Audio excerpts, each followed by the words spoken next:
Hello दोस्तों, good morning, सत श्री अकाल, आदाब।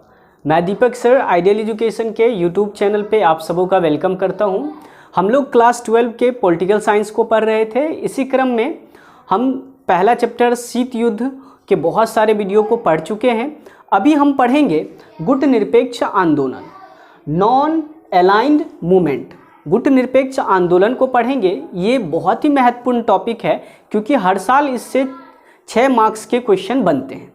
तो आइए पढ़ते हैं इन सारी बातों को। गुट निरपेक्ष आंदोलन, पहले तो हम इसके इतिहास पे चर्चा करते हैं कि जैसे शब्द से स्पष्ट है, गुट निरपेक्ष, नॉन अलाइंड, मतलब कि जब द्वितीय विश्व युद्ध खत्म हुआ उसके बाद दुनिया में शीत युद्ध का दौर शुरू हो गया। उसमें दुनिया 2 गुटों में बंटता जा रहा था। 2 सैन्य संगठन या अलग अलग सैन्य संगठन का निर्माण हो रहा था। अब सारी दुनिया 2 गुटों में बंटता जा रहा था या अलग अलग गुटों में बंटता जा रहा था। तो जो नवनिर्मित राष्ट्र थे एशिया और अफ्रीका के, जो हाल ही में आज़ाद हुए थे, इन सारे देश के सामने एक चुनौती था। क्योंकि विकास करने के लिए हमारा अच्छा संबंध अमेरिका से भी होना बहुत ज़रूरी था और रसिया से भी होना बहुत ज़रूरी था। यदि हम किसी एक गुट में शामिल होते हैं तो उससे हमें दूसरे गुट से जो फ़ायदे हो सकते हैं वो नहीं हो पाएंगे। व्यापार हो या बहुत सारे फ़ायदे की बात करें तो नहीं हो पाएंगे।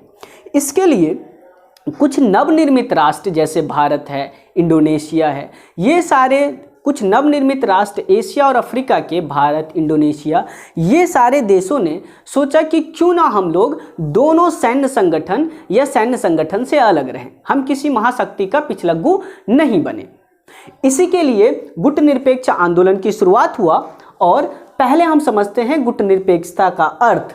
गुट निरपेक्षता का मतलब होता है कि हम विभिन्न सैनिक संगठन से अलग रहते हुए किसी भी प्रश्न का निर्णय उसके गुण और दोष के आधार पे करेंगे, ना कि किसी महाशक्ति के पिछलग्गू बन के उसके प्रभाव में आके उसी के पक्ष में हमेशा निर्णय नहीं देंगे। इसके लिए कुछ राष्ट्रों ने शुरुआत किया। उसमें भारत के प्रधानमंत्री पंडित जवाहरलाल नेहरू भी एक बहुत महत्वपूर्ण व्यक्ति थे गुट निरपेक्ष आंदोलन के, या भारत भी एक प्रमुख गुट निरपेक्ष आंदोलन के देश थे। तो भारत तो 1947 में जब भारत आज़ाद हुआ उसी समय भारत ने ये बात कहा कि हम किसी भी महाशक्ति के पिछलग्गू बनना नहीं चाहते। हम किसी भी महाशक्ति के पिछलग्गू बनना नहीं चाहते हैं। हम अपना निर्णय स्वयं करना चाहते हैं। एशिया के लोग अपना निर्णय स्वयं करना चाहता है या अपने पैरों पे खड़ा होना चाहता है। तो ये बात भारत के प्रधानमंत्री पंडित जवाहरलाल नेहरू ने 1947 में ही कर दिया, और ये तो एक तरह से गुट निरपेक्षता ही है।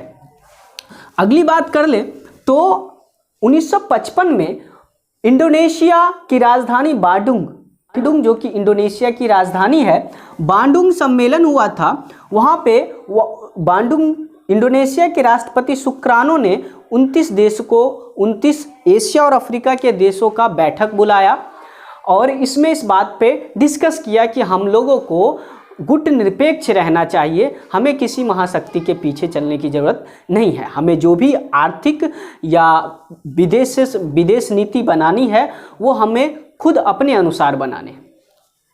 अब हम बात करते हैं, वैसे तो गुट निरपेक्ष आंदोलन की शुरुआत पहले ही हो चुका था द्वितीय विश्व युद्ध के बाद ही, लेकिन औपचारिक रूप से बेलग्रेड सम्मेलन 1961 से हुआ। बेलग्रेड जो कि युगोस्लाविया की राजधानी है और इसी को औपचारिक रूप से गुट निरपेक्ष आंदोलन की शुरुआत भी माना जाता है। तो बेलग्रेड सम्मेलन को ही गुट निरपेक्ष आंदोलन की प्रथम शिखर सम्मेलन भी माना जाता है, जो कि 1961 में हुआ था। 25 एशिया और अफ्रीका के देश वहाँ पे भाग लिए थे और ये लोगों ने कुछ निर्णय लिया था जिसमें 27 सूत्री घोषणा पत्र जारी किया था कि हम इन सारे महत्वपूर्ण मुद्दों पे अंतर्राष्ट्रीय स्तर पे अपने बात को रखेंगे। तो 27 सूत्री घोषणा पत्र में अंतर्राष्ट्रीय स्तर पर शांति सुरक्षा की अपील किया महाशक्तियों से कि महाशक्ति जो भी है वो अंतर्राष्ट्रीय स्तर पर शांति और सुरक्षा बनाए रखे। ठीक है। क्योंकि इसे ही तो गुटनिरपेक्ष आंदोलन को ही तो शीत युद्ध को कम करने में या शीत युद्ध के सामने एक चुनौती के रूप में देखा गया है। और साम्राज्यवाद और उपनिवेशवाद का निंदा किया गुटनिरपेक्ष आंदोलन के नेताओं ने या गुटनिरपेक्ष आंदोलन के सदस्य देशों ने, कि साम्राज्यवाद जो दूसरे देश को जीत के अपने देश में मिला लेना या किसी को उपनिवेश बना लेना, ये गलत है। और पूर्ण निशस्त्रीकरण की मांग किया कि दुनिया में जो परमाणु होड़ लगा है इसको कम किया जाए। यानी गुटनिरपेक्ष देश तो परमाणु शस्त्र के घोर विरोधक थे। और ये एशिया और अफ्रीका के देश से ये भी अपील किया कि आप लोग ज़्यादा से ज़्यादा गुटनिरपेक्ष आंदोलन में जुड़िए, जिससे गुटनिरपेक्ष आंदोलन को बल मिले। ठीक है, और ये भी बात हम जान लेते हैं कि किन किन कारणों से गुटनिरपेक्ष आंदोलन को बल मिला।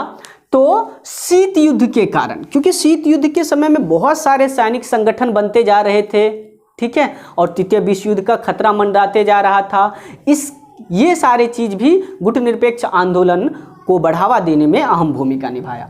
अगली बात, एशिया और अफ्रीका के जो नए नए देश थे उसका उद्देश्य था आर्थिक विकास करना, ठीक है, जिसके कारण ये लोग गुटनिरपेक्ष आंदोलन में शामिल होते चले गए।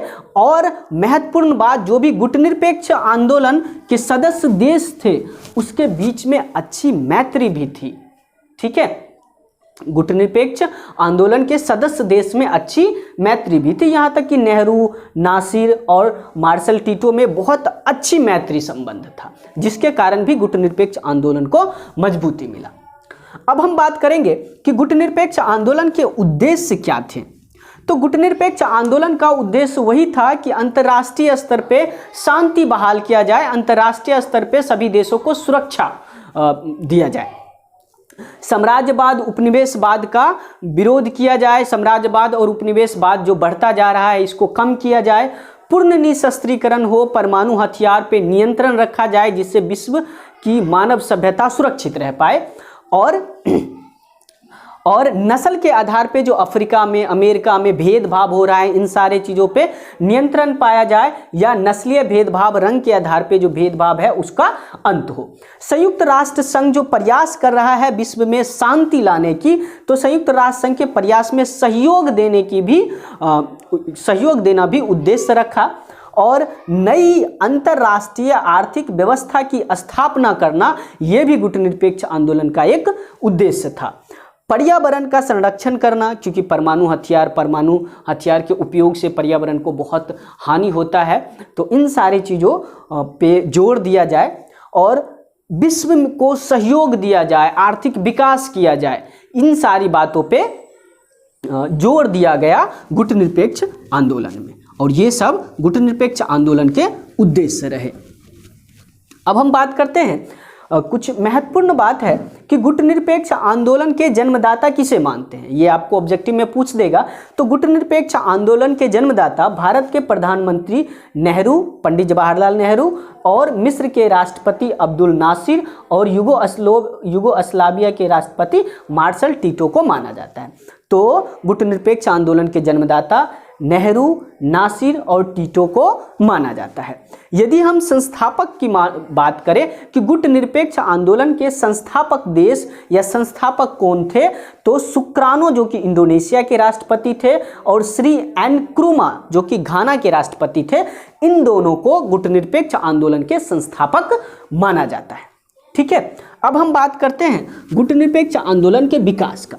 तो गुटनिरपेक्ष आंदोलन जब 1961 से शुरुआत हुआ, अभी तक चलता आ रहा है। अभी तक टोटल 18 सम्मेलन हो चुका है गुटनिरपेक्ष आंदोलन के।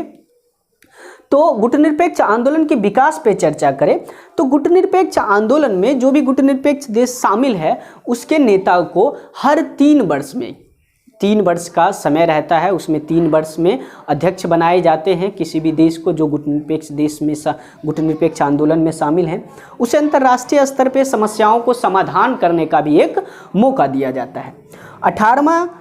18वां गुटनिरपेक्ष सम्मेलन जो कि अजरबैजान में हुआ है, अजरबैजान के काबू में हुआ है। ठीक है, अजरबैजान की राजधानी काबू है, वहाँ पे 18वां शिखर सम्मेलन हुआ है।